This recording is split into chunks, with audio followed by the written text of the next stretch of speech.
எல்லாருக்கும் வணக்கமானவர்களே. இந்த அற்புதமான ஒலிகளின் உலகத்துக்கு உங்கள ரொம்பவே உற்சாகத்தோட வரவேற்கிறேன். இப்போ அப்படியே ஒரு நிமிஷம் உங்க கண்ணங்க மூடி ஒரு கோலாகலமான மலேசிய திருவிழாவ மனசுல கற்பனை செஞ்சு பாருங்களேன். காத்துல மிதந்து வர்ற அந்த பலவிதமான பாரம்பரிய ஒலிகளும் தாளங்களும் சேர்ந்து ஒரு மாபெரும் கொண்டாட்டத்தை உருவாக்குது இல்லையா? வாங்க, தாமதிக்காம நேரா அந்த ஒலிகளுக்குள்ளேயே நாம நுழைஞ்சிடுவோம். நம்ம மலேசியாவோட தனித்துவமான இதய துடிப்பு எப்படி ஒலிக்கும்னு நீங்க என்னைக்காவது யோசிச்சு பார்த்திருக்கீங்களா? நம்ம நாட்டோட பலவிதமான கலாச்சார தாளங்கள் ஒன்னு சேர்ந்து எப்படி நம்ம தேசிய அடையாளத்தை உருவாக்குதுங்கிறத நம்ம கண்டிப்பா கவனிக்கணும். இதத்தான் பெரசான் கெக்கித்தான், அதாவது ஒற்றுமை உணர்வு அப்படின்னு சொல்றோம். இந்த உணர்வு தான் நம்ம எல்லாரையும் இணைக்கிற ஒரு அழகான நாதமா ஒலிச்சுக்கிட்டு இருக்கு. சரி, இன்னைக்கு நம்ம பயணம் எதை நோக்கி போக போகுது தெரியுமா? 1. பாரம்பரியத்தின் தாளம். 2. மலேசிய இசை கருவிகள். 3. வண்ணமயமான நடனங்கள். மற்றும் 4. நமது தேசிய அடையாளம். முதல் பகுதி, பாரம்பரியத்தின் தாளம். உண்மையிலே சொல்லப்போனா இசை அப்படிங்கிறது நம்ம கண்களுக்கு தெரியாத மலேசியாவோட ஒரு ஆன்மானே சொல்லலாம். ஒவ்வொரு சமூகமும் மரத்துண்டுகள், மூங்கில், அப்புறம் விலங்குகளோட தோள்கள் மாதிரி இயற்கையா கிடைக்கிற மூலப்பொருட்களை வச்சு அவங்களுக்கான தனித்துவமான இசைக்கருவிகளை உருவாக்கியிருக்காங்க. இந்த சாதாரண இயற்கை பொருட்கள் எப்படி ஒரு சமூகத்தோட பண்பாட்டே அச்சசலா வெளிப்படுத்துதுன்னு பார்க்கும்போது நிஜமாவே ரொம்ப வியப்பா இருக்கல்ல. அடுத்து 2வது பகுதி, மலேசிய இசைக்கருவிகள். இதுல 6ஆம் ஆண்டு வரலாற்று பாடத்துல இருக்கிற சுவாரஸ்யமான கருவிகளை பத்தி பாப்போம். இந்த அட்டவணைய கொஞ்சம் பாருங்களேன். பல்வேறு சமூகங்கள் தங்களுடைய இசை மரபுக்காக எப்படி வெவ்வேறு மூலப்பொருட்களை பயன்படுத்தியிருக்காங்கன்னு இதுல ரொம்ப தெளிவா விளக்கியிருக்காங்க. மலாய் சமூகத்தோட கும்பாங் மரத்தாலும் தோலாலும் செய்யப்படுது. சரவாக்கின் சாபே முழுமையா மரத்தால் ஆனது. அதேபோல இந்திய சமூகத்தின் தபேலா மற்றும் வீணை, அப்புறம் சபாவின் சொம்பொத்தொன், இதெல்லாம் எதால செய்யப்படுதுன்னு கவனிச்சிங்களா? இதுதான் ஒவ்வொரு சமூகத்தோட தனித்துவமும் கூட. நீங்க மலாய் திருமணங்கள் அல்லது அதிகாரப்பூர்வ நிகழ்வுகளுக்கு போயிருந்தா அங்க கும்பம் வாசிக்கிறத கண்டிப்பா பாத்திருப்பீங்க. அதோட துடிப்பான தாளத்தை உணர்ந்திருப்பீங்க. இதுக்கு அப்படியே இணையா இந்திய சமுதாயத்தோட தபேலாவை பாருங்க. மதச்சடங்குகளுக்கு ரொம்பவே அவசியமான ஒரு இரட்டை முரசேது.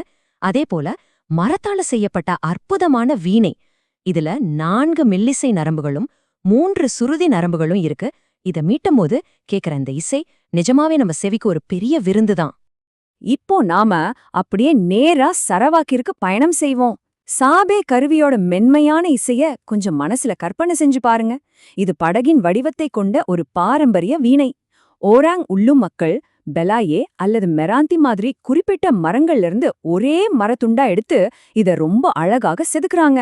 இத பாக்க கிட்டார் மாதிரி இருந்தாலும் இத மீட்டும்போது வர்ற ஓசை அந்த அடர்ந்த காடுகளோட அமைதியே நமக்கு கொண்டு வரும். அடுத்தது சபாவின் பெருமையான சோம்போதான். இதோட தொழில்நுட்பம் கேட்டீங்கன்னா நீங்க கண்டிப்பா ஆச்சரியப்படுவீங்க. காய்ந்த சுரைக்காய ஒரு காற்று அறையா பயன்படுத்திக்கிறாங்க. அதுக்கு பேரு குரூப்பு. அதுல 8 சிறிய மூங்கில் குழாய்களை, அதாவது சும்லிங்க, தேன் மெழுகால ஒட்டி இத உருவாக்குறாங்க. இதுக்குள்ள காற்று செலுத்தி இசைக்கும்போது எழும்புற அந்த மெல்லிசை இருக்கு பாருங்க, அது சபாவின் அறுவடை திருவிழாக்களையே ஒரு பெரிய கொண்டாட்டமா மாத்திரும். இப்போ 3வது பகுதி, வண்ணமயமான நடனங்கள். இசையிலிருந்து நடனத்திற்கு. இவ்வளவு நேரம் நம்ம பேசிக்கிட்டு இருந்த இந்த அழகிய இசைக்கருவிகளோட தாளங்கள் வெறும் தாளங்களா மட்டும் நிக்கல. இது நம்ம பன்முக சமூகங்களோட பாரம்பரிய நடனங்களுக்கு எப்படி உயிர் கொடுக்குதுன்னு தெரிஞ்சுக்க நீங்க தயாரா? ஒவ்வொரு நடனத்துக்கு பின்னாடி ஒரு சூப்பரான கதை இருக்கு. உதாரணத்துக்கு ஜாப்பின் நடனம் ஜோகூர் மாநிலத்துல ரொம்ப பிரபலம். கம்பூஸ் இசையோட மத்திய கிழக்கு தாக்கங்களோடு இது ஆடப்படுது. சீன புத்தாண்டு காலத்துல செழிப்ப கொண்டு வரவும் நியான் அப்படிங்கிற ஒரு புராண மிருகத்தை விரட்டவும் ஆடுற பாரம்பரிய சீன சிங்க நடனம் ரொம்பவே சுவாரஸ்யமானது. அப்புறம் இந்திய பாரம்பரிய நடனமான பரதநாட்டியம். பழங்கால இதிகாசங்களை அடிப்படையா வச்சு 100க்கும் மேற்பட்ட முத்திரைகள் அடவுகளோட ஆடப்படுற ஒரு அசையும் கவிதைன்னு இதை சொல்லலாம். கிழக்கு மலேசியாவோட 2 பெரிய நடனங்களை ஒப்பிட்டு பார்க்கறது ரொம்ப இன்ட்ரெஸ்டிங்கா இருக்கும். சரவாக்கின் காஜாட் நடனம் போரிலிருந்து திரும்பி வர இவான் வீரர்களோட வீரத்தையோ அல்லது கவாய் திருவிழாவையும் குறிக்கிற ஒரு நடனம். அவங்க இறகுகளால ஆன தலைப்பாக கேடயம்னு பார்க்கவே ரொம்ப கம்பீரமா இருப்பாங்க. ஆனா மறுபுறம் சாபாவின் சுமசாவு நடனத்தை பாத்தீங்கன்னா அது கமாத்தான் அறுவடை திருவிழாவில நெற்பயிர்களுக்கு நன்றி சொல்ற விதமா ஆடப்படுது. வயல்வெளிகள்ல பறக்கிற கழுகுகள் மாதிரி மென்மையான கை அசைவுகளோட ரொம்ப நளினமா ஆடுவாங்க. இப்போ உங்களுக்கு ஒரு ஆச்சரியமான தகவல் சொல்லட்டுமா? நாஜாட் நடனத்துல நாஜாட் லெசோங் அப்படின்னு ஒரு வகை இருக்கு. இதுல ஒரு வீரர் சுமார் 20 கிலோ எடையுள்ள மர நெல் உரலை தன்னோட பற்களால மட்டுமே தூக்கி ஆடுவார். நினைச்சு பாருங்க, 20 கிலோ. அவரோட அபாரமான வலிமைய இந்த காட்சியில இருந்தே உங்களால உணர முடிகிறது இல்லையா? இதுதான் இபான் வீரர்களோட உண்மையான ஆற்றல். அதே நேரத்துல சுமசாவ் நடனத்தோட நளினமே தனி. கருப்பு மற்றும் தங்க நிறத்துல இருக்கிற சினோம்பியாக்கா உடைகளை அணிஞ்சுக்கிட்டு சோம்போக்கோங் கூங்கான் அப்படின்னு அழைக்கப்படுற தொங்கும் காங் தாளங்களுக்கு ஏற்ப நடனக் கலைஞர்கள் ஆடுற காட்சி நிஜமாவே கண்கொள்ளா காட்சி. இது இயற்கையோடு ஒன்றி வாழும் மக்களோட ஆழமான நன்றியுணர்வை காட்டுது. சரி, இப்போ நாம இறுதி பகுதிக்கு வந்துட்டோம். 4, நமது தேசிய அடையாளம். இதுல ஒரு ரொம்ப முக்கியமான விஷயம் இருக்கு. ஒவ்வொரு கருவியும் அந்தந்த இனம் மற்றும் சமூகத்தின் அடையாளத்தை குறிக்குது, அதோடு தனித்துவமான ஒலிகளையும் உருவாக்குது அப்படின்னு ஒரு கூற்று இருக்கு.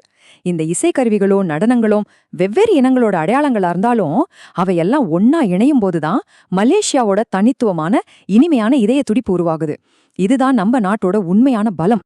இந்த அற்புதமான மரபுகள் எல்லாமே நம்மளோட பொதுமான இதய துடிப்பு. சரி, இதையெல்லாம் நாம தெரிஞ்சுக்கிட்டோம். ஆனா 6ஆம் ஆண்டு மாணவர்களாகிய நீங்க நம்மளோட இந்த துடிப்பான தேசிய பாரம்பரியத்தை எப்படி அடுத்த தலைமுறைக்கு கொண்டு போக போறீங்க? இதை எப்படி பாதுகாக்க போறீங்க? இந்த கலையை நாம மட்டும் ரசிச்சா போதுமா? கண்டிப்பா பத்தாது. இந்த சிந்தனைய தூண்டுற கேள்வியோட இன்னைக்கு நம்ம விளக்கத்தை நிறைவு செய்றோம். நம்ம பாரம்பரியத்தை போற்றுவோம், பாதுகாப்போம்.